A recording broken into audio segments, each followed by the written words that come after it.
Hi friends, అందరు బాగున్నారండి. ఈరోజు ఉదయాన్నే ఇంటికాడే ఉన్నాను కదా, ఇంటి దగ్గర మిషన్ పెట్టుకున్నానండి. ఉదయాన్నే ఈ జాకెట్లు అన్నీ చేతి పని చేసుకుందామని అన్నీ పెట్టుకుంటున్నాను. ఇప్పుడే ఇంకా ఒక జాకెట్ అర్జెంటుది ఉంటే కుడుతున్నాను. ఇంతలోకే మా బంధువులు అతను ఒక ఆయన మొన్న బట్టలు ఇచ్చాడండి, యూనిఫామ్స్. అవి రోజు ఫోన్ చేసి అన్నా కుట్టారా, పిల్లలు ఇబ్బంది పెడుతున్నారు అని అడుగుతూ ఉన్నారు. సరేనని చెప్పి కుట్టాను అబ్బాయి తీసుకెళ్ళని చెప్పి మొన్న 4 రోజుల క్రితం కుట్టి పెట్టాడు. ఫోన్ చేసి చెప్పాము తీసుకెళ్ళమని.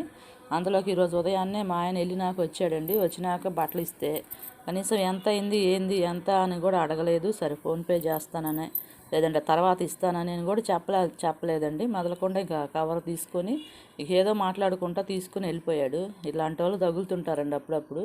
యూనిఫామ్స్ అప్పులు ఎక్కడ ఇస్తుంటామండి. ఇప్పుడు కష్టపడి కుట్టేది ఎందుకు, రూపాయి కోసమే కదా. ఇలాంటప్పుడే ఇంకా మనకు చేతిలో డబ్బులు పడతాయని ఇంట్రెస్ట్తో కొడుతుంటాము. ఇది తీసుకునేటప్పటికేమో చేతిలో డబ్బులు ఇవ్వటానికి వాళ్ళకి ప్రాణం అప్పదు, తీసుకుని వెళ్ళటానికి బాగానే తీసుకెళ్తారు. ఈరోజు మనుషులు ఈ రోజుల్లో అట్లా ఉన్నారండి. మీకు కూడా ఇలాంటి వాళ్ళు వస్తుంటారా, తగులుతున్నారా? అప్పుడప్పుడు ఇలాంటి వాళ్ళు తగులుతుంటారు మనకి. ఈ టైలర్కి ఇంకా ఎక్కువ ఉంటుంటుంది. ఏం చేద్దాం ఫ్రెండ్స్, ఇంకా కొంతమంది అయితే బట్టలు తీసుకెళ్ళేటప్పుడు ఎట్టా తగులుతుంటారు. ఒక పని చేసేటప్పుడు ఆ పని అయిందా అంటారు, తర్వాత ఏమో ఇలా తీసుకెళ్ళిపోతుంటారు.